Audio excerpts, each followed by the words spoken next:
morning. You know, this cheery disposition doesn't happen all by itself. Sometimes Sunday mornings I am not feeling 100%.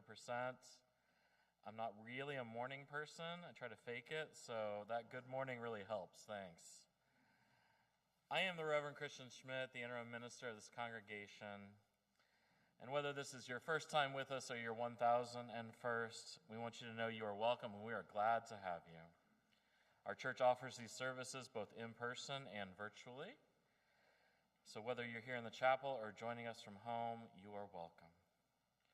We gather to recommit ourselves to the mission of this church, which is to support one another in our spiritual journeys, to work for justice, to care for the earth, and to build the common good. It is good to be together. MVUC is a community dedicated to welcoming the stranger, working for justice, and building the beloved community.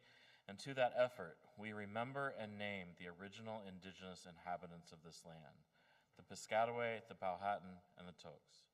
And we remember and acknowledge the enslaved people who lived and worked on these lands. Our work to dismantle systems of oppression toward a more just future continues. I did want to highlight a few announcements about all the wonderful things that are going on in our community, starting with a thank you to all of the people who helped make our annual book sale happen these last 3 days.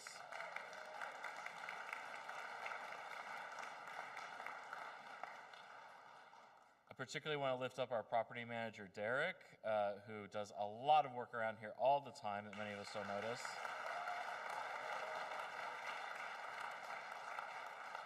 I don't see him here right now, but I'll let him know. He stayed very late making sure that this happened this morning. I was told that we raised a lot of money and we're still figuring out the exact total, so that to come. But it was a very successful event. After service today, I want to invite any of you visiting for the first time or one of the first few times to come to our meet and greet. You have probably already heard about it from our membership team, but it's at 11:30 in Holland Hall. Just as a reminder, we will have a light lunch, so please come. Even if you didn't tell us you're coming, please feel free to come. And a final announcement from our Lifespan Spiritual Growth team. If you're interested in helping coordinate a UU Seder, multi-generational celebration coming up on Saturday, April 8th, you want to come celebrate the liberation of a people with us, you can contact Jim at reassist@mvuc.org. That's RE assistant, but just reassist@mvuc.org for details, or look on our website or in our materials. In our service each Sunday, we take a minute to greet one another, and especially anyone you don't yet know well. I want to especially welcome those joining us virtually. I'll wave to them to say hi. Everyone here is waving too. So I encourage you now to take a minute to greet your neighbors. I'll bring you back with a chime.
Welcome everyone back.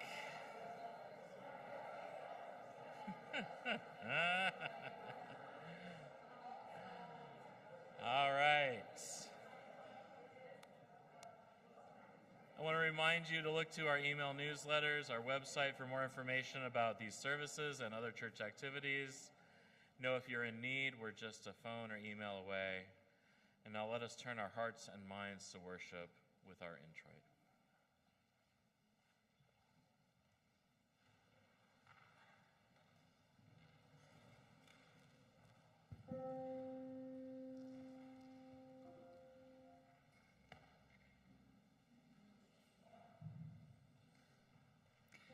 There is no freedom, the wise men said,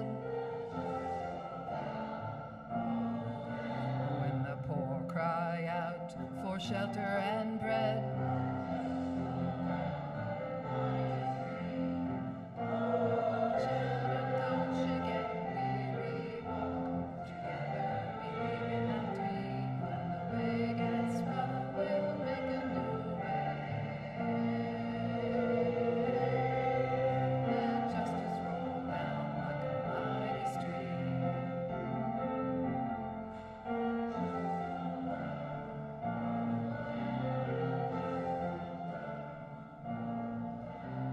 Hatred will never drive out hate.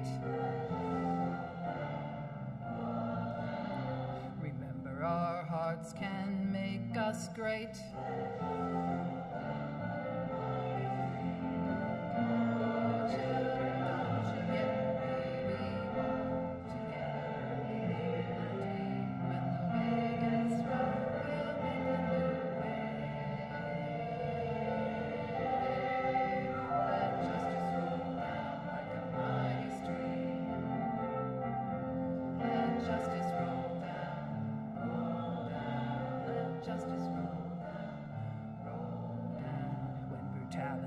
Threatens our daughters and sons.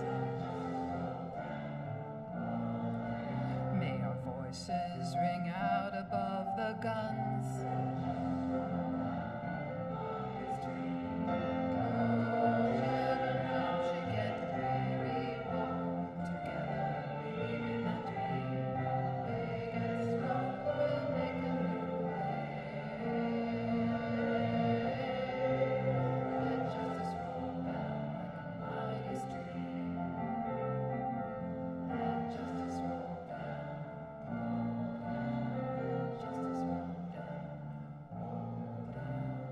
Fists rise up to strike a blow. May the poets remind us of what we know.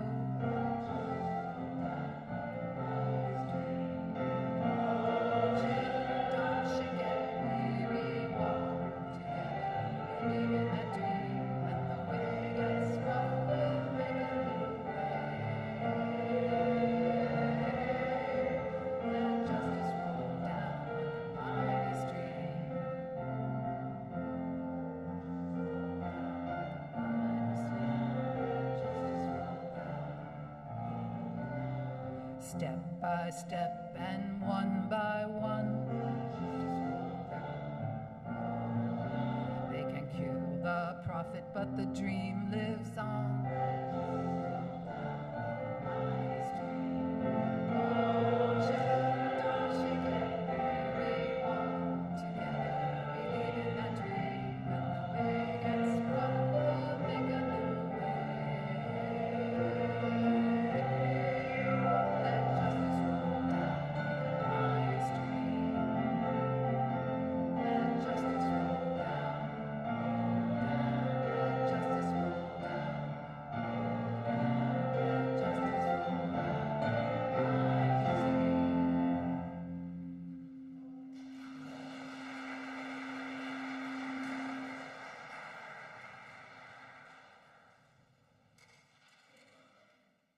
Good morning.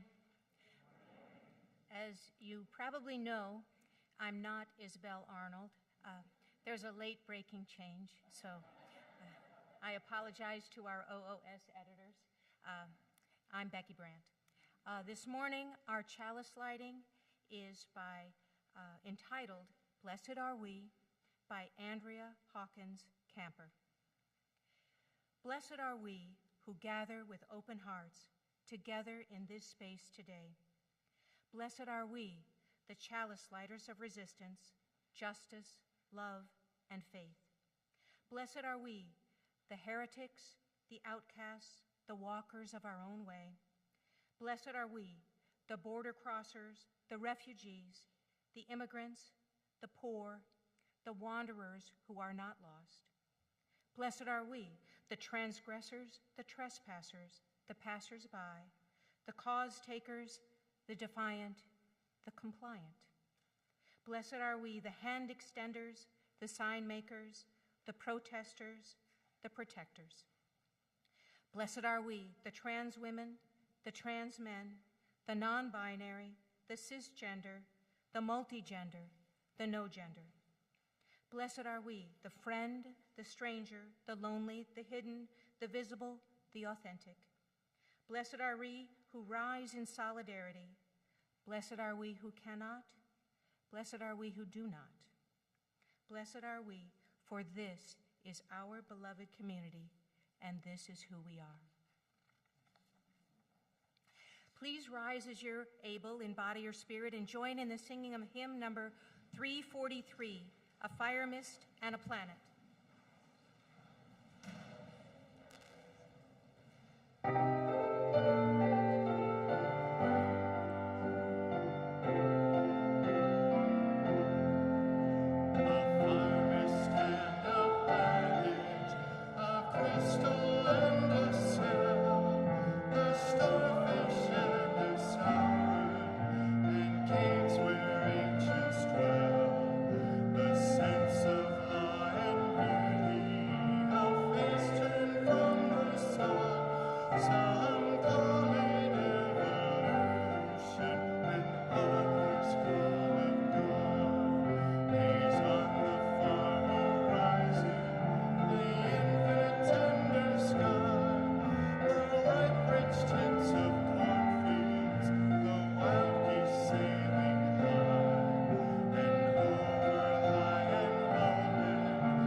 Remain standing as we unite our voices in the covenant of this community.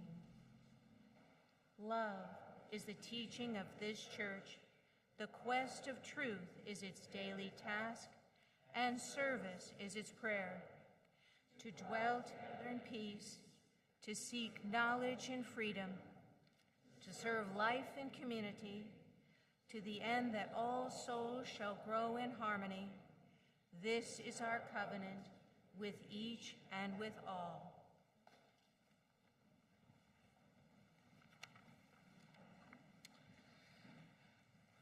I want to call forward all children to come to the front for our time for all ages. I know also we need a couple volunteers today.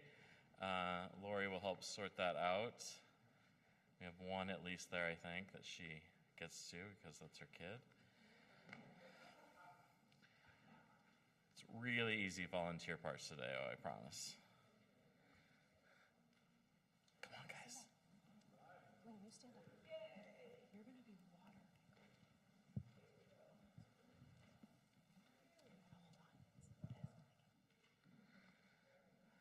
All right. We have a semi-interactive time for all ages today. And I want to thank Lori for helping make this possible and go along with my idea, which probably sounded a little weird at first.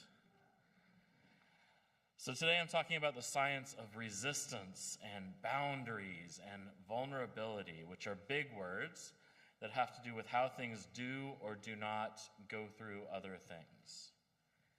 So let me give some examples. Castles, for instance, have big stone walls to keep some people out and other people in, right? We have a good example of a castle here. Or a water bottle has sides and a bottom and a top to keep water in, except when we open the lid to get water out or put water in, right? It has very specific allowances for letting things in and out. So what do our bodies have as a barrier? Yes, Sam. Skin is exactly the answer I was looking for, right? Skin, which keeps out things we don't want, things like germs or dirt or most of the solar radiation we experience. Exactly, to keep things in too, you're right. And our body has specialized openings, I was about to say that, to let in light and water and air and food, but in specific ways, and to remove waste. Yes, I can take a couple comments quick. Isn't the muscle the one protecting the skin's protecting the veins, but the veins is protecting the blood?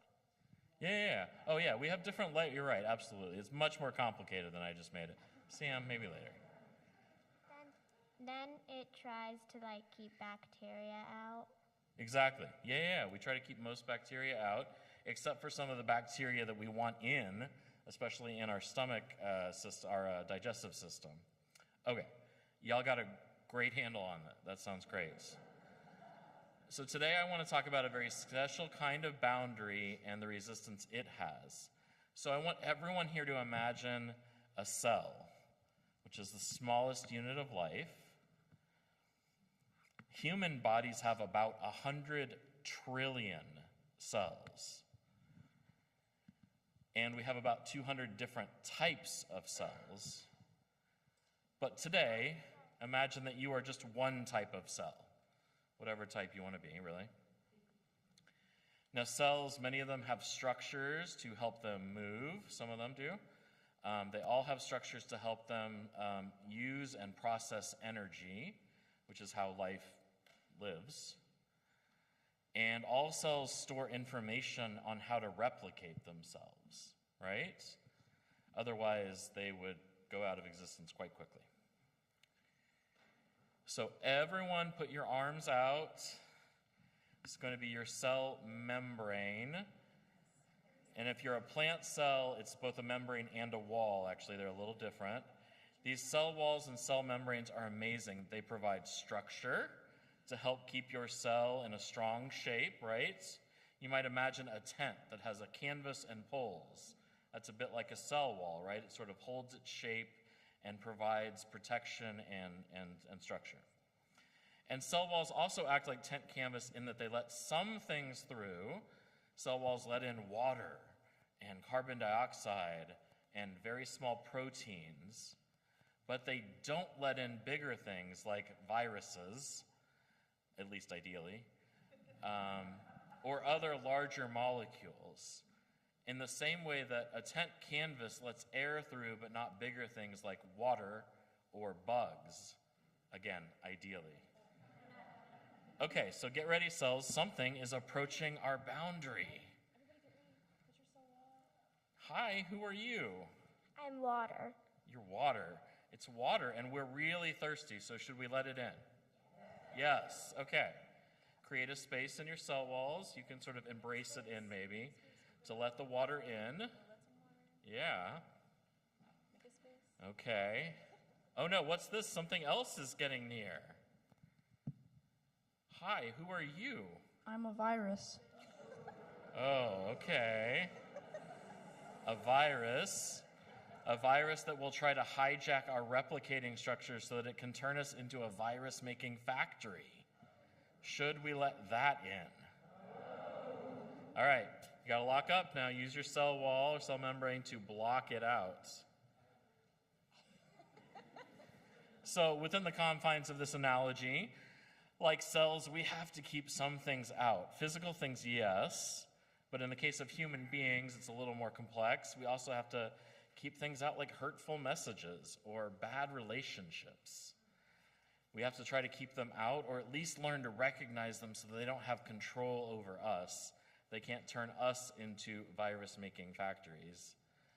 Because we are vulnerable beings, of course, but we have to also use that vulnerability to let in good things. We can't be so hard and tough that we keep everything out. And the trick, my friends, is to learn the difference. What do we let into our lives, and what do we try to keep out?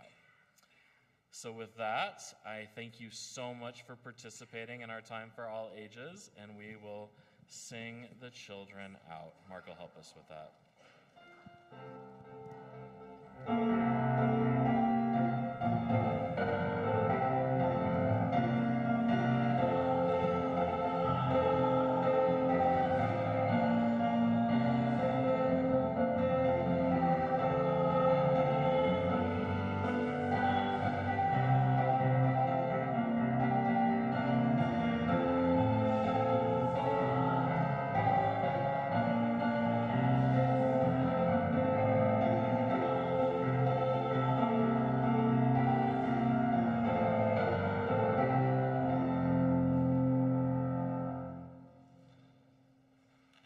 We come now to the morning offering. At this time, MVUC asks each of us to show our spiritual and material generosity. Mount Vernon Unitarian Church continues to share the plate with committed organizations that our members have chosen. For the month of March, we have designated our partner churches in Romania and India as our designee.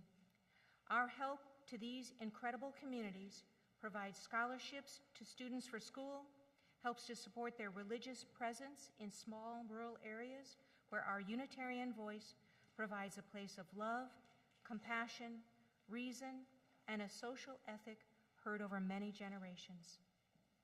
I invite you to contribute whatever you are most comfortable with to our partner church program and to this church community. If you would like to write a check for the offering, please make it to MVUC, and in the memo line, indicate what it's for. You can also go directly to our website to give there. We are grateful for your donation. During the offering, you are welcome to come forward in silence to light a candle of joy or sorrow. And now would the ushers please come forward to take the morning offering.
Come to the time in our service for silent reflection followed by spoken words. I invite you to take a moment to prepare yourself for that.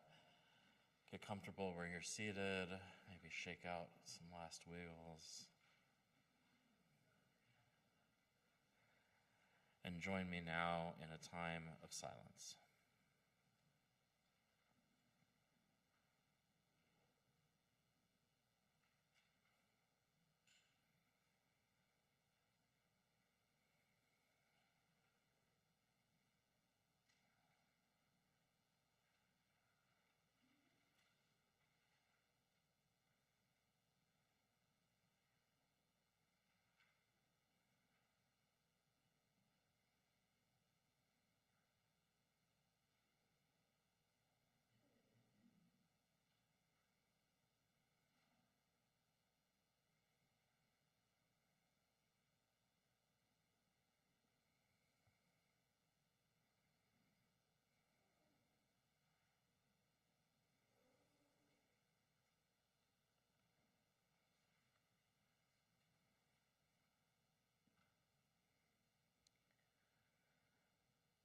Our words this morning come from the Reverend Richard S. Gilbert. He writes, "Be gentle with one another. It is a cry from the lives of people battered by thoughtless words and brutal deeds. It comes from the lips of those who speak them and the lives of those who do them. Who of us can look inside another and know what is there of hope and hurt, or promise and pain? Who can know what far places each has come, or to what far places each may hope to go? Our lives are like fragile eggs. They crack, and the substance escapes. Handle with care. Handle with exceedingly tender care, for there are human beings within, human beings as vulnerable as we are, who feel as we feel, who hurt as we hurt. Life is too transient to be cruel with one another. It's too short for thoughtlessness, too brief for hurting. Life is long enough for caring. It is lasting enough for sharing, precious enough for love. Be gentle with one another." Amen. I invite us to remain seated as we sing hymn number 175. We celebrate the web of life.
Our reading this morning is entitled Telling by Laura Hershey. What you risk telling your story? You'll bore them, your voice will break, your ink spill and stain your coat, No one will understand. Their eyes will become fences. You will park yourself forever on the outside, your differentness once and for all revealed, dangerous. The names you give to yourself will become epithets. Your happiness will be called bravery, denial. Your sadness will justify their pity. Your fear will magnify their fears. Everything you say will prove something about their God or their economic system. Your feelings that change day to day, kaleidoscopic, will freeze in place, brand you forever, justify anything they decide to do with you. Those with power can afford to tell their story or not. Those without power risk everything to tell their story and must. Someone, somewhere, will hear your story and decide to fight, to live, and refuse compromise. Someone else will tell her own story, risking everything.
Thank y'all for that.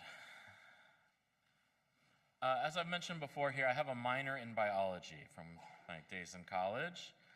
And I love a lot of the things I learned doing that about biochemistry and genetics and ecology and so much more. About the way that life works and the way life has evolved, the way that living things interact with one another and with their environment. It's just absolutely fascinating to me. And I don't think it answers every question we have about life, the universe, and everything, but it has a lot to tell us about our world and ourselves. And one of the things I was most fascinated by is the cell wall, which we talked about already in our Time for All Ages. But I'll just reiterate, that is, all living things are made up of cells, one or more cells, which are essentially like little self-contained units. They have kitchens, more or less, to make food or process food. They have ways to move around, many of them, not all. They have filters to sort of clean up themselves. They have material to tell them how to make more of themselves, and a lot of other things, too, they have. And they have walls to contain all of that stuff. Okay, to get a little technical here, animals don't actually have cell walls, but rather cell membranes. And for a biology lecture, that would be very important. But for my purposes today, the things I'm going to talk about, cell membranes and cell walls, are doing essentially the same thing. Okay? I'm really fascinated by the walls because, for a lot of reasons, they define space. I'll get to that in a minute. They are semi-permeable, like all walls, actually. A wall that is impossible to get through is not actually very useful. Walls need doors or windows somewhere in order to be useful, generally speaking. Walls help us to find space, help us to separate things into categories. They support structures. There's a famous maxim in architecture that was perhaps put most clearly by the architect Louis Kahn. He said, "Architecture is the thoughtful making of space." In other words, buildings and walls, though they're often what we think of as architecture, are not actually the point. They're merely tools to create the spaces in which we live. I want to say that again. The walls and the buildings are not the point. It's actually the space within them that is the important part, the space they define. Similarly, for cells, cell walls and membranes do not exist for their own sake, but rather as tools that make cells possible, that make coherent, organized life possible. And as I was thinking about all these kinds of walls and what they do, it made me think of a very different wall, which some of you may remember as what we used to call our page on Facebook. In the early days of Facebook, you had a wall, similar-ish now to what we think of as our feed, though they're different for important reasons. Anyway, our walls, though they no longer exist exactly, Mark Zuckerberg killed that about a decade ago, but in some form they still exist in the profiles we have. So my Facebook feed, the personal profile part of it that is mostly about me and that I curate and run, is, of course, it's not me. It's me through a heavy set of filters. It's the parts of me that get tacked onto a digital bulletin board, the parts that I feel like showing the world, or at least the sliver of the world that might care to look at my Facebook page. And that's important to remember because all of our lives are a little bit like that. What we see through social media and through any media, really, is at best filtered reality. To go back to our meditation readings today, we never know exactly what's going on for someone else, only the parts of it we can see. And so I was going down this rabbit hole, and I was reading up to prepare for this sermon, and I came across a lovely essay by the poet Kwame Dawes, which is on the Poetry Foundation website, poetryfoundation.org, which I would recommend to anyone to check out. It's a really wonderful resource. If you look too hard, you'll see that I pull quite a few things I use in worship from there. Anyway, Dawes is among other things, a teacher of creative writing. He's also a writer and poet himself. He wrote this essay that I was reading about vulnerability. And he wrote about how little his students actually reveal about themselves in their writing. He said he first noticed this when he was teaching a writing class to medical students. But then when he went back to teach his creative writing students, he again noticed it. Their writing, while technically good, rarely touched on anything personal. To quote from him, "Now, I don't believe that all poetry must expose us in the manner of confessional verse, but I happen to think that a poem's strength must involve some kind of risk, something that makes the poem urgent. And yes, I think that the poem should reveal us in some way. I come to that belief because when I reflect on the poems that I remain moved by, there is that quality there, almost all the time. That is the poetry, I believe, that arrests me, that stays with me, that haunts me for a long time." And so ends his quote. Now, I don't fancy myself a great writer, though I know I can write. But I think I'm good enough to know this, that the more in touch with who you are, the more you engage with your emotions and feelings, the better your writing tends to be. That doesn't mean you need to spill out all your secrets on the page. In fact, that rarely makes for great writing, just great spectacle. And those are not the same thing.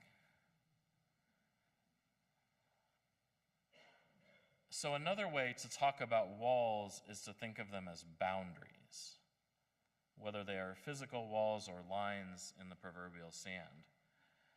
I'm a big believer in a branch of thought called systems theory, which I've mentioned before, and it attempts to explain the way that groups of people, families or organizations, churches, work or don't work, as the case may be.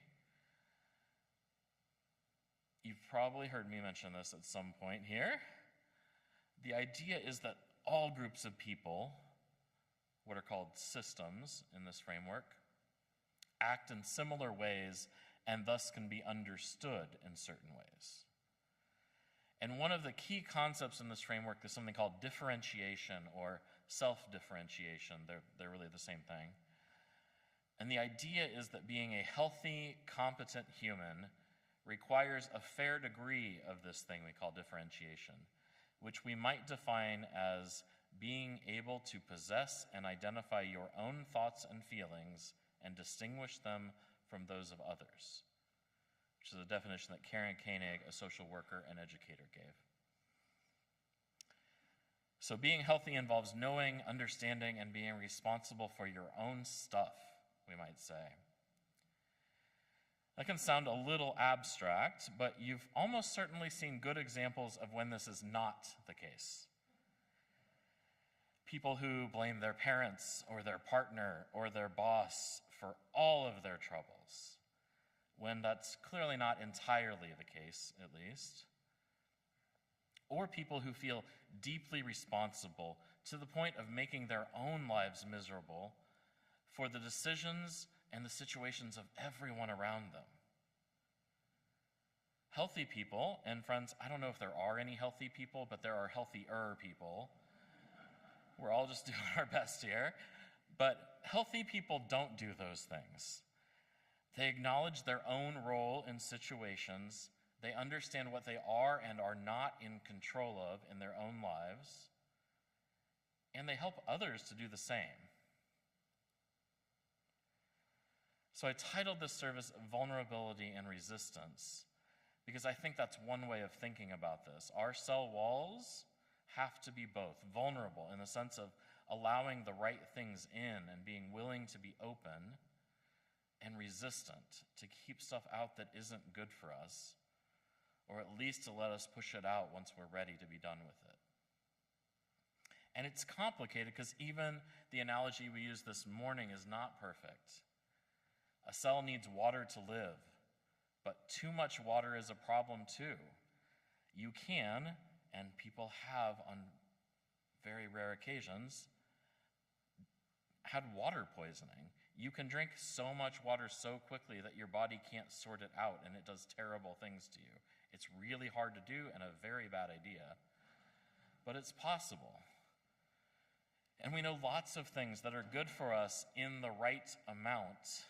You've heard this about cholesterol, or about salt, or about all sorts of things, but that can be very, very bad for you in the wrong amounts, either too little or too much. So it's complicated to know what to be open about and what to be resistant to, and this applies to behaviors and ideas and the people around us too. There are different situations in which we act in different ways. Life is about being willing to be vulnerable, to dig deep, and to know how to share that in a responsible way given the time and place.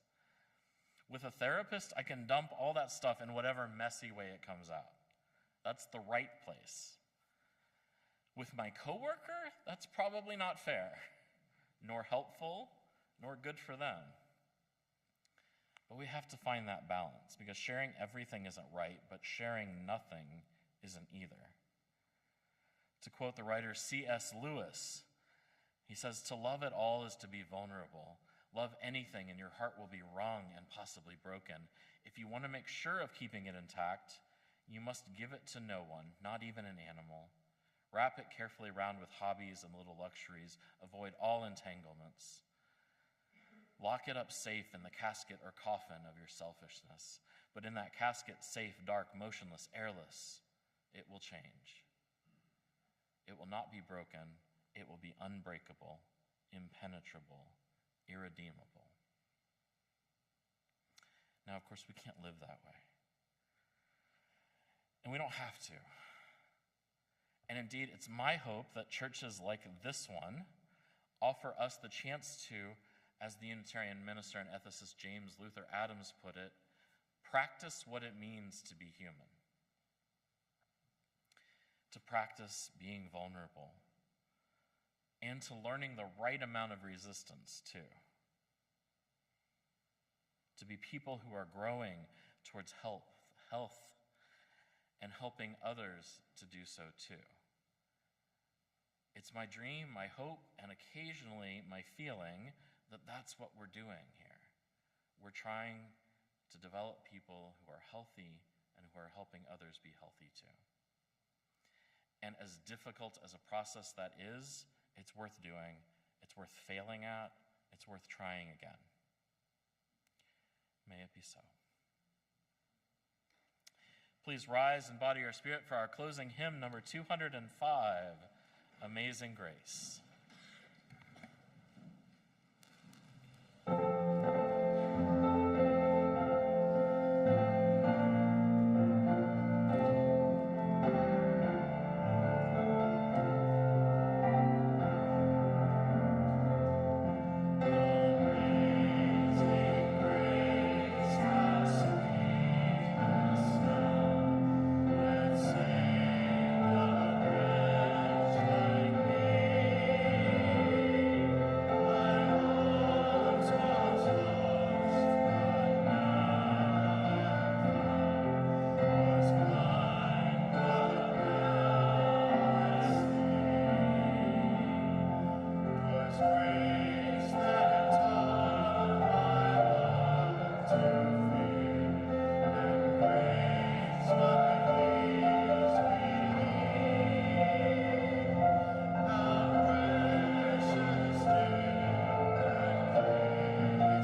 in the words we say each week to extinguish our chalice. We extinguish this flame, but not the light of truth, the warmth of community, or the fire of commitment. These we carry in our hearts until we are together again. Our benediction today from the words of the Unitarian minister, the Reverend Edward Everett Hale. He writes, "I am only one, but still I am one. I cannot do everything, but still I can do something. And because I cannot do everything, I will not refuse to do the something that I can do." Our worship is ended, and our service begins. Please be seated for the postlude.